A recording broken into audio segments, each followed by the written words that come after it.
Hello guys, अस्सलाम वालेकुम। I hope all of you are doing well. तो जैसा कि हमने एक क्विक ओवरव्यू की एक सीरीज़ स्टार्ट करी थी जिसमें हम डीएनएस के लिए पहले फर्स्ट ईयर बायोलॉजी फिर सेकंड ईयर बायोलॉजी एंड मज़ीद जो है ना सब्जेक्ट्स देखने वाले थे। सही है। तो ये एक क्विक सीरीज़ है जिसमें हम क्विक जो है ना ओवरव्यू कर रहे हैं चैप्टर्स को।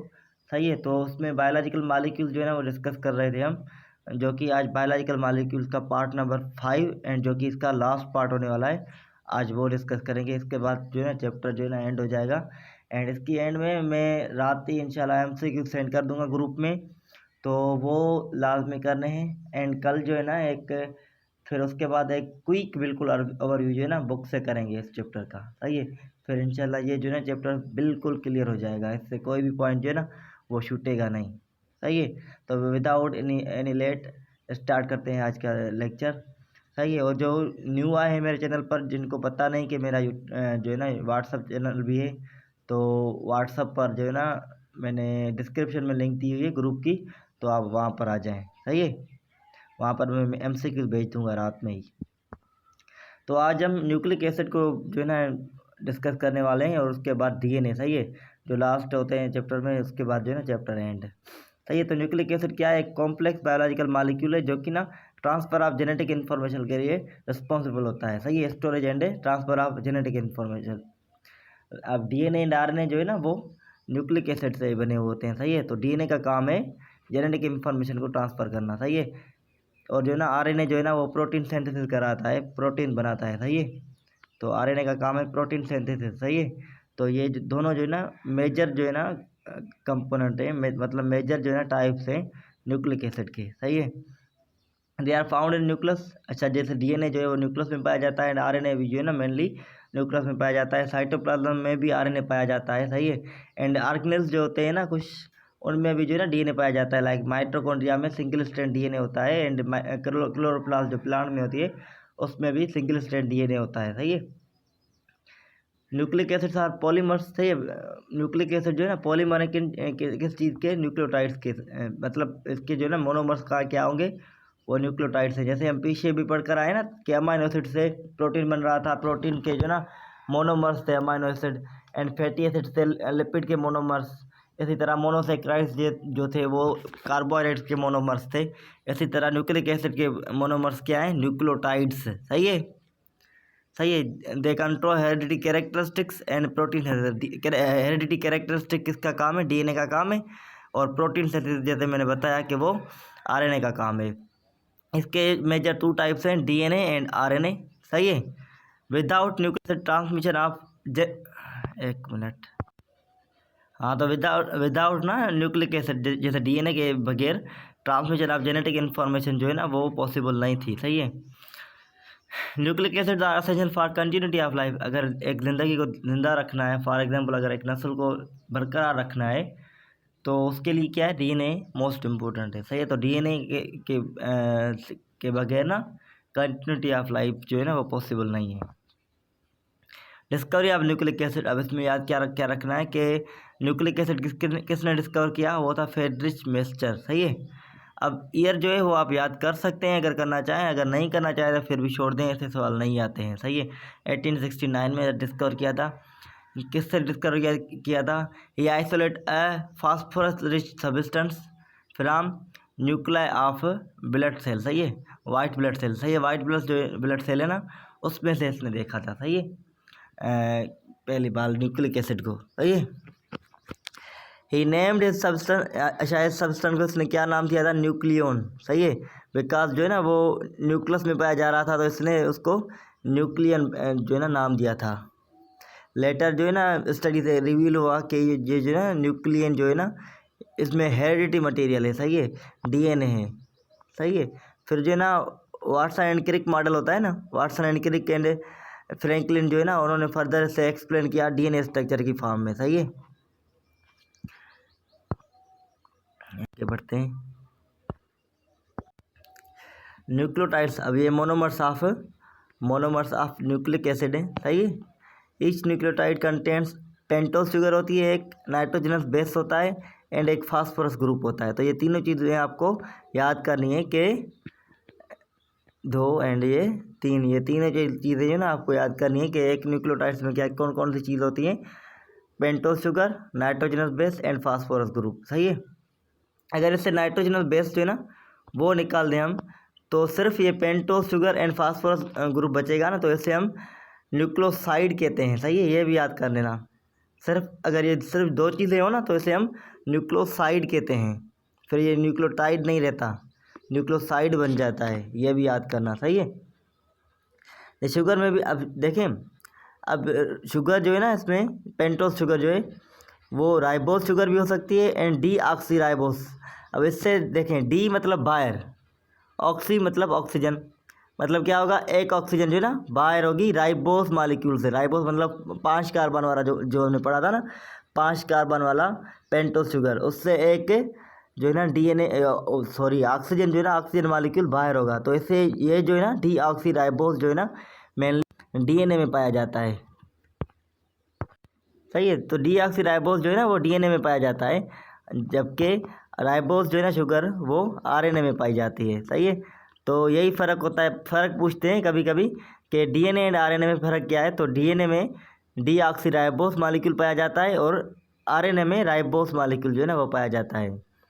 मतलब इसमें क्या होता है कि होता राइबोस शुगर ही है, लेकिन उसमें एक ऑक्सीजन जो है ना वो कम होती है और इसमें मुकम्मल होती है। सही है, राइबोस में। तो ये फ़र्क हो गया। अब डीएनए का पूछते हैं कि D oxy ribose nucleic acid कहते हैं, इसका फुल फॉर्म आपको याद करना है, D oxy ribose nucleic acid. सही है। और ये सिर्फ राइबोस न्यूक्लिक एसिड है, तो आप ये लिख लेना। सही है। फास्फेट ग्रुप जो है ना वो न्यूक्लियोटाइड पर अटैच होता है थ्रू फास्फोईस्टर डाइएस्टर बॉन्ड। सही है, ये आपको याद करना है कि न्यूक्लिक एसिड में फास्फेट ग्रुप की जो लिंकेज होती है ना वो फास्फोडाइएस्टर बॉन्ड के थ्रू होती है। सही है। Thousands of nucleotides combine to form nucleic acid chain. सही है। तो ये तो ज़ाहिर सी बात है, जब थाउजेंड्स ऑफ न्यूक्लियोटाइड्स आपस में कंबाइन होते हैं ना तो एक न्यूक्लिक एसिड की चेन बनाते हैं। नाइट्रोजनल बेसिस क्या है? नाइट्रोजनल बेसिस क्या होती है? जिसमें नाइट्रोजन कंटेनिंग ऑर्गेनिक कंपाउंड्स होते हैं। सही है। जैसे एडिनिन हो गया, ग्वानिन हो गया। सही है, ये इसके एग्जांपल्स हैं। तो ये होते हैं, they are divided into purines and pyrimidines. सही है। अब इनके 2 ग्रुप में इनको डिवाइड किया गया है अकॉर्डिंग टू देयर स्ट्रक्चर। सही है। अब पैरामिडीन एंड प्यूरिन में क्या फ़र्क होता है कि एक जो होती है ना वो सिंगल रिंग स्ट्रक्चर होती है जिसे हम पैरामिडीन कहते हैं, और एक होते हैं प्यूरिन्स जो डबल रिंग स्ट्रक्चर होते हैं। सही है, बस यही फ़र्क है। तो पैरामिडीन में साइटोसिन, थायमिन एंड यूरोसिल आ जाते हैं। सही है। अब थायमिन जो है ना वो सिर्फ डीएनए में पाया जाता है, वो आरएनए में नहीं होता। इसी तरह यूरोसिल जो होता है ना वो सिर्फ आरएनए में पाया जाता है, वो डीएनए में नहीं होता। तो ये फ़र्क है, ये भी आप याद कर लेना। सही है। These bases are responsible for genetic coding. जैसे जेनेटिक कोड बनता है ना ACATCG। सही है। तो उसके लिए ना ये मोस्ट इम्पोर्टेंट होते हैं नाइट्रोजनल बेसिस। बुक से पढ़ाऊँगा तो मैं डीएनए मॉडल में दिखाऊँगा ये भी। सही है। पेंटोस शुगर 5 कार्बन जो है ना शुगर होती है। सही है। कार्बोहाइड्रेट होता है सिंपली। सही है, जो कि न्यूक्लिक एसिड में प्रेजेंट होता है। अब डीएनए जो है ना मैंने बताया जैसे कि डी ऑक्सी राइबोस शुगर होती है उसमें, एंड आरएनए में क्या होता है और उसमें राइबोस शुगर होती है। सही है। The absence of one oxygen. सही है। मतलब डीएनए के ऊपर एक जो है ना ऑक्सीजन की कमी होती है। सही, एब्सेंस होती है। Difference D oxy ribose from ribose. सही है, एक ऑक्सीजन जो है ना कम होती है डी ऑक्सी राइबोस में राइबोस से, बस यही डिफरेंस है इन दोनों उसमें शुगर मॉलिक्यूल में। सही है। Sugar forms part of backbone of nucleic acid chain. सही है। तो न्यूक्लिक एसिड चेन का बैकबोन जो है ना वो शुगर्स बनाती हैं। यही DNA D oxy ribose nucleic acid. सही है। DNA is the heredity material, ये तो आपको सबको पता ही है, बस ये जो है ना एमसीक्यू हो गया, समझो। सही है। DNA is the heredity material of living organism. सही है। It is mainly present in nucleus में होता है, माइटोकॉन्ड्रिया में भी होता है, एंड क्लोरोप्लास्ट में भी होता है, जैसा कि मैंने पहले ही बताया है। सही है। DNA is made up of 2 polynucleotides strand. सही है। तो ये 2 जो है ना पॉलीन्यूक्लियोटाइड्स स्ट्रैंड से बनता है, मतलब ये जो है ना एक जो है होगी ऐसे, एंड इसके ऊपर ही दूसरी जो है ना वो कॉयल होगी, सही है। तो ये ऐसे बनता है इसका structure. Resistance coil around each other, सही है। एंड डबल हेलिक्स जो है ना, ये डबल हेलिक्स, इस स्ट्रक्चर को हम डबल हेलिक्स कहते हैं, सही है। तो ये इस तरह का जो है ना स्ट्रक्चर बनाती है। डीएनए कंटेंट्स, डीएनए में कौन कौन से जो है ना नाइट्रोजनस बेसेस होते हैं? एडेनिन होता है, थायमिन होता है, ग्वानिन होता है एंड साइटोसिन होता है, सही है। अब साइटोसिन, ग्वानिन जो है ना एंड एडेनिन, ये तो सेम होते हैं, ये मतलब डीएनए आरएनए में पाए जाते हैं, लेकिन जो ये थायमिन है ना, ये सिर्फ डीएनए में होता है। तो ये बात याद रखनी है, सही है। DNA stores genetic information, passes it two of spring, सही है। मतलब एक नस्ल से दूसरी नस्ल के तरफ जो है जेनेटिक इंफॉर्मेशन वो ट्रांसफ़र करता है। डीएनए का काम यही होता है। स्ट्रक्चर ऑफ डीएनए, सही है। अब स्ट्रक्चर ऑफ डीएनए मॉडल पर आ गए, सही है। The structure of DNA is explain by Watson and Crick, सही है। 1953 में जो है ना इन्होंने किया था, मॉडल दिया था। The DNA molecules resemble twisted ladder, सही है। तो इन्होंने क्या कि मतलब ये डीएनए का मॉडल ऐसा है कि जैसे मुड़ी हुई जो सीढ़ी होती है ना उसकी तरह है, सही है। शुगर एंड फास्फेट मॉलिक्यूल जो है ना वो साइड्स ऑफ लेडर है। मतलब ये जो है ना ऐसे होते हैं ना, ये साइड्स में डंडे होते हैं। तो फास्फेट जो है ना और शुगर्स जो है ना वो यही काम करते हैं, मतलब ये इसके डंडे बनाते हैं, सही है।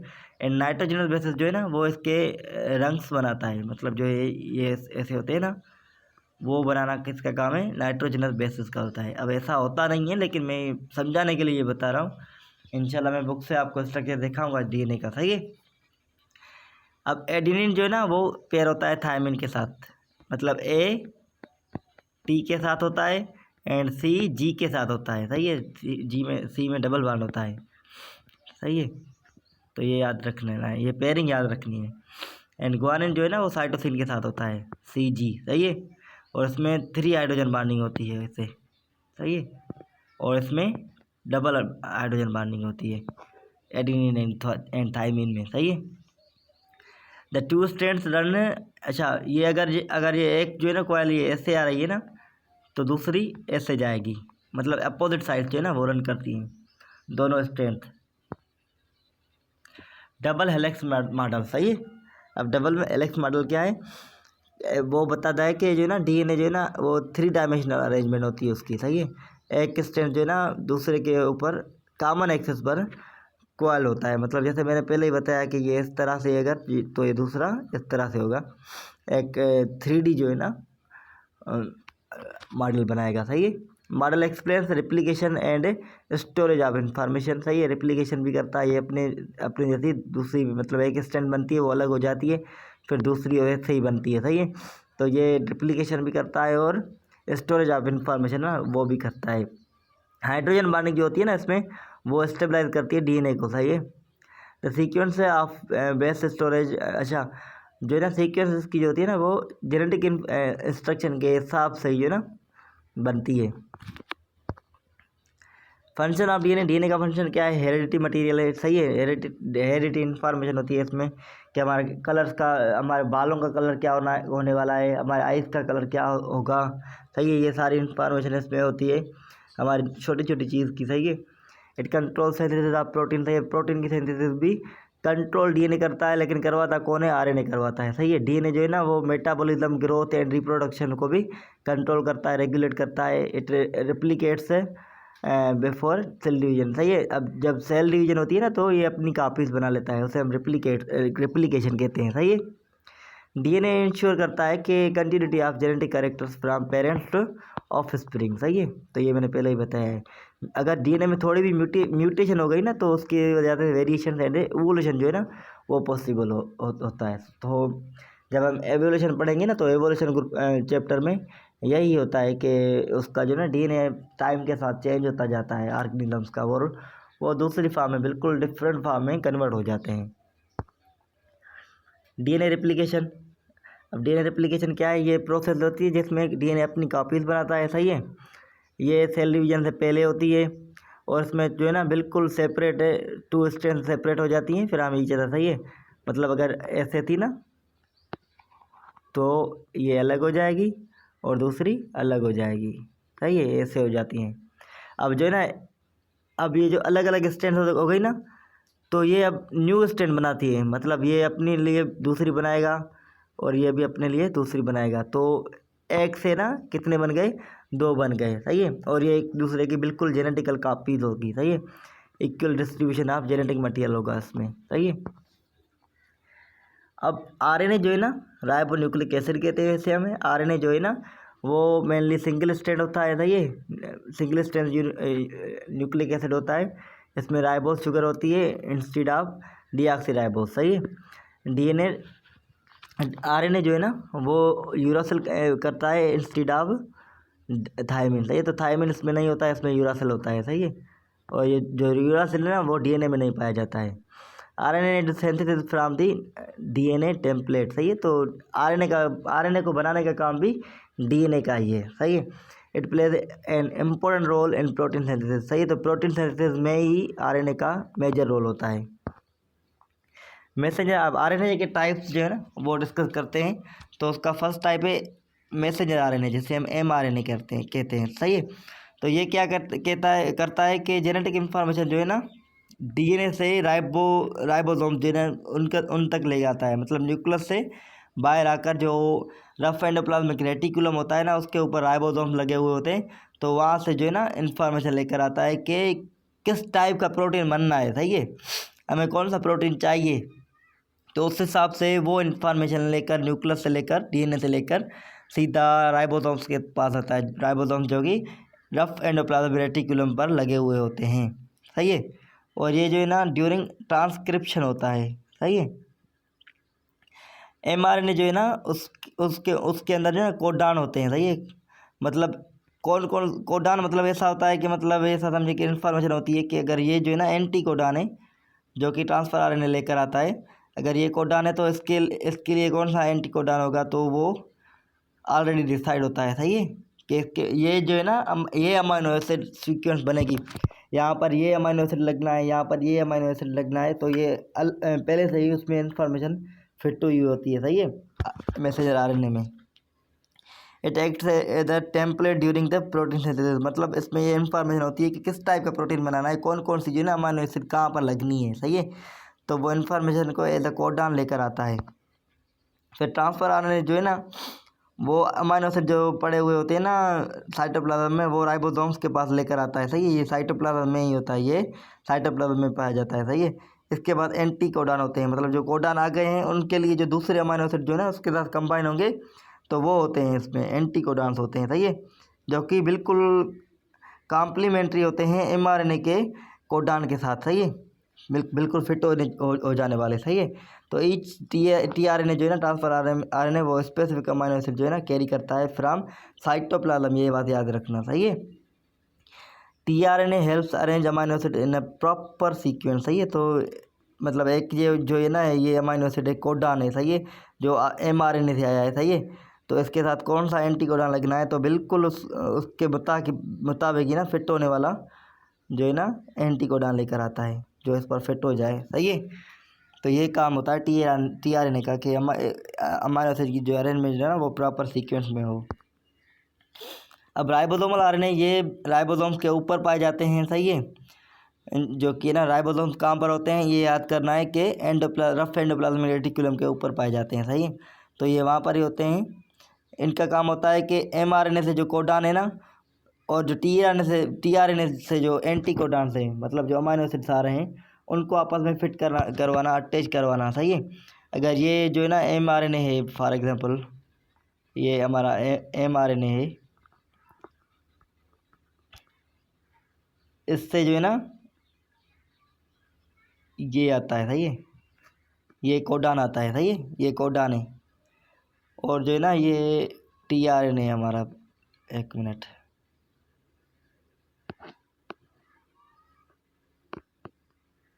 सही है, तो इससे जो है ना एंटी कोडान आता है। अब इसको इसमें फिट करना है, तो ये करवाता कौन है, हमारा आरएनए करवाता है। सही है, तो आरएनए का काम होता है इनको आपस में अटैच करवाना, तो ये अटैच होगा तो कैसा बन जाएगा, ये इस टाइप का स्ट्रक्चर जो है ना वो बन जाएगा, ये बिल्कुल इनक्लोज हो जाएगा। सही है। तो एंटी कोडान के साथ कोडान जो है ना मतलब एक अमीनो एसिड के साथ दूसरा अमीनो एसिड बिल्कुल जो है ना अटैच करवाना, वो काम होता है आरआरएनए का। सही है। RRNA participate in formation of peptide bonds. तो एक अमीनो एसिड का दूसरे अमीनो एसिड के साथ जो है ना लिंकेज, वो मैं पहले ही बता चुका हूँ कि उसको हम क्या कहते हैं, किसके थ्रू जो है ना अटैच होते हैं, पेप्टाइड बांड के थ्रू अटैच होते हैं। तो पेप्टाइड बांड बनाना किसका काम है, राइबोसोम आरएनए जो है ना आरआरएनए राइबोसोमल आरएनए उसका काम है। सही है। राइबोसोम्स के not be function without RNA, RNA के बगैर राइबोसोम का कोई फंक्शन ही नहीं है। राइबोसोम्स में भी फंक्शन पूरा यही करवाता है। सही है। प्रोटीन सिंथेसिस, अब प्रोटीन सिंथेसिस कैसे होती है, वो राइबोसोम्स में होती है पहले तो। सही है। इसमें 2 स्टेजेस आती हैं, एक होती है ट्रांसक्रिप्शन और दूसरी होती है ट्रांसलेशन। सही है।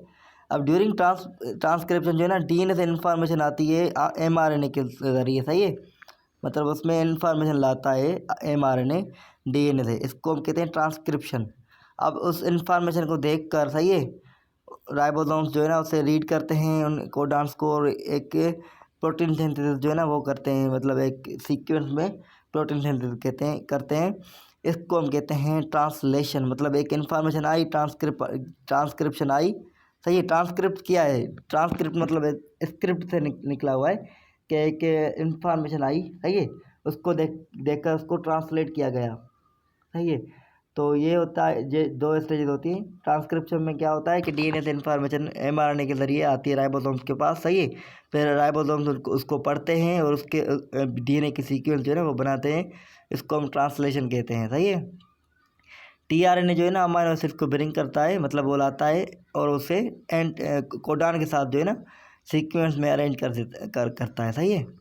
तो एंटी कोडान को लाता है टीआरएनए, एंटी कोडान को लाकर कोडान के साथ फिट कर देता है। सही है। थ्रू आरआरएनए के साथ जो करता है पेप्टाइड बांड बना के। सही है। जेनेटिक कोड क्या है, genetic code consist of codons जो कि एमआरएनए से आते हैं। सही है। अब एक कोडान के पास ना 3 नाइट्रोजनस बेसेस होती हैं, एंड एक जो कोडान है ना वो स्पेसिफिक होता है किसी भी पार्टिकुलर अमीनो एसिड के लिए। सही है। कि अगर फॉर एग्जांपल अगर ये ऐसा कोडान आता है तो वो समझ जाएगा, राइबोसोम जो है ना समझ जाएगी कि ये कौन सा अमीनो एसिड है। फॉर एग्जांपल एलेनिन लगना है यहाँ पर। सही है। तो वो समझ जाएंगे कि अभी एलेनिन की बारी है। अगर ऐसा आता है तो ये समझ जाएंगे कि ये ग्लाइसिन की भारी है। सही है। तो एक कोडान के लिए 3 नाइट्रोजनस बेसेस होती हैं जो कि एक पार्टिकुलर अमीनो एसिड के लिए स्पेसिफाई होता है। सही है। The code is universal in almost all organism. सही है। तो ये जो है ना आरएनए मौजूद होता ही होता है, भले वो वायरस हो जाए या वो कोई बैक्टीरिया वगैरह हो जाए, तो आरएनए हर किसी में होता है। तो आरएनए होता है तो जाहिर सी बात है तो कि कोडान भी उसमें होंगे। सही है। Start codon initiates protein synthesis with while stop codon terminates. अब कोडान के भी 2 टाइप्स होते हैं, एक को इनिशिएट करवाता है उसे हम स्टार्ट कोडान कहते हैं, और एक स्टॉप करवाता है जिसे हम टर्मिनेट कोडान कहते हैं। सही है। अब एटीपी जो है ना, अब ये एमसीक्यू आ चुका है, मतलब जो है ना एसटीएस की टेस्ट थी ना 2024 वाली, उसमें था ये कि energy currency of our body is called ATP. सही है। एटीपी क्या है, एनर्जी, यहाँ पर लिखा हुआ है भाई, ATP is called energy currency of cell. सही है। तो ये पास्ट से ये एमसीक्यूज है, ये आपको याद करना है। सही है। ये आपको याद करना है एनी हाउ। सही है। तो एनर्जी करेंसी ऑफ बॉडी होती है हमारे बॉडी में जितने भी मेटाबॉलिक रिएक्शंस होते हैं, जितने भी रिएक्शंस होते हैं, उनमें जो एनर्जी खर्च होती है ना वो एटीपी की फॉर्म में होती है। सही है। चाहिए भी एटीपी की फॉर्म में होती है, खर्च भी एटीपी की फॉर्म में होती है।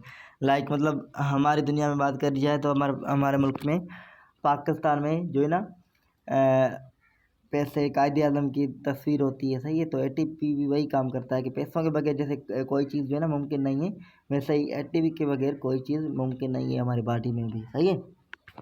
कोई चीज़ करनी है, कोई चीज़ लेनी है या कोई रिएक्शन परफॉर्म करना है, उसके लिए एटीपी चाहिए। सही है।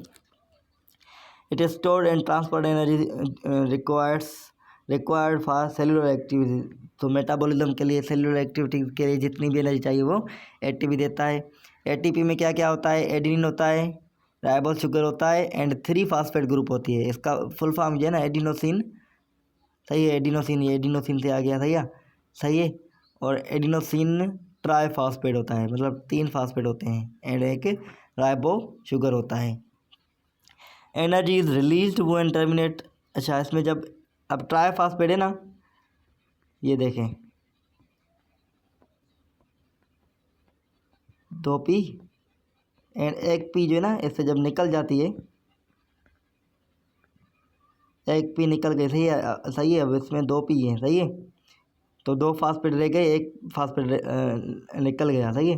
तो इससे हमें एनर्जी मिलती है, इससे हमें क्या मिल गया, एनर्जी जो है ना मिल गई इस 1 फास्फेट से, सही है।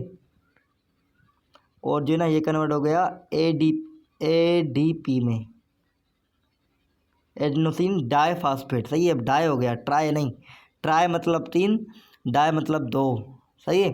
जब इसका 1 फास्फेट जो है ना टूटता है बांड और 1 फास्फेट एलिमिनेट होता है ना, तो एनर्जी रिलीज होती है। अब ये एनर्जी जो है ना यहाँ से रिलीज हुई थी, सही है। ATP is continuously found during the respiration, सही है, रेस्पिरेशन के दौरान एटीपी बनता है, सही है।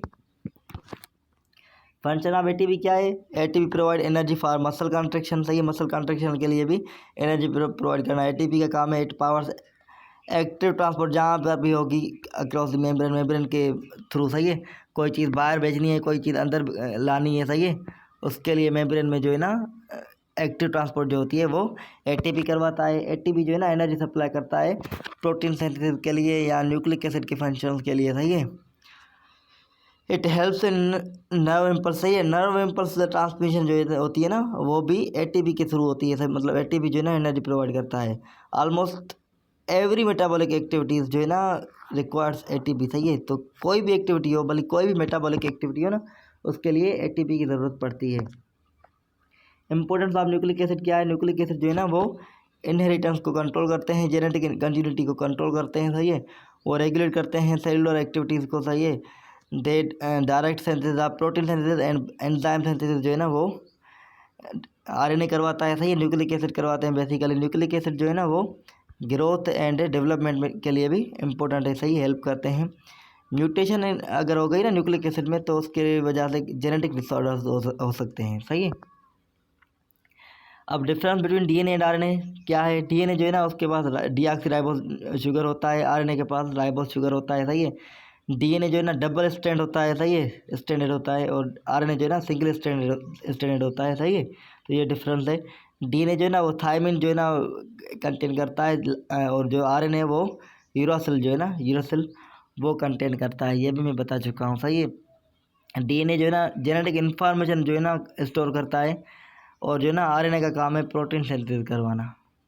डीएनए जो है ना मोर स्टेबल होता है and as compare to RNA, क्योंकि इसके पास डबल स्ट्रैंड होता है, डबल स्ट्रैंड जो है ना होती है आरएनए के मुकाबले में, सही है। अब समरी क्या है, न्यूक्लिक एसिड क्या है, बायोमॉलिक्यूल्स हैं जो कि जेनेटिक कंट्रोल के लिए इम्पोर्टेंट है, सही, रिस्पॉन्सिबल होते हैं। डीएनए जो है ना हेरिटेड इन्फॉर्मेशन स्टोर करता है, आरएनए प्रोटीन सिंथेसिस करवाता है, सही है। न्यूक्लिक एसिड जो है ना बिल्डिंग ब्लॉक होते हैं, न्यूक्लियोटाइड्स जो है ना बिल्डिंग ब्लॉक्स होते हैं न्यूक्लिक एसिड के। एटीपी जो है ना एनर्जी करेंसी ऑफ सेल है, सही है। एंड न्यूक्लिक एसिड जो है ना वो एसेंशियल होता है कंटिन्यूटी ऑफ लाइफ के लिए, सही है। तो यहाँ पर आज हमारा अल्हम्दुलिल्लाह चैप्टर जो है ना फिनिश होता है। तो बायोलॉजिकल मॉलिक्यूल्स जो है ना वो आज पूरे हुए 5 लेक्चर की सूरत में। इंशाल्लाह अब नेक्स्ट जो है ना चैप्टर वो एंजाइम्स जो है ना वो डिस्कस करेंगे, और वो छोटा है, मैं कोशिश करूँगा कि एक वीडियो में ही ना वो कवर हो जाए, सही है। तो मैं रात तक MCQs भी भेज दूँगा, आपको वो सॉल्व करने हैं। अगर रात तक नेट सही नहीं चली तो मैं कल सुबह ही जो है ना वो भेज दूँगा MCQs विथ क्विक ओवरव्यू, जो बुक से एक लेक्चर होगा ना उसके साथ, सही है। अपना बहुत सारा ख्याल रखना, दुआ में याद रखना। अल्लाह हाफिज़।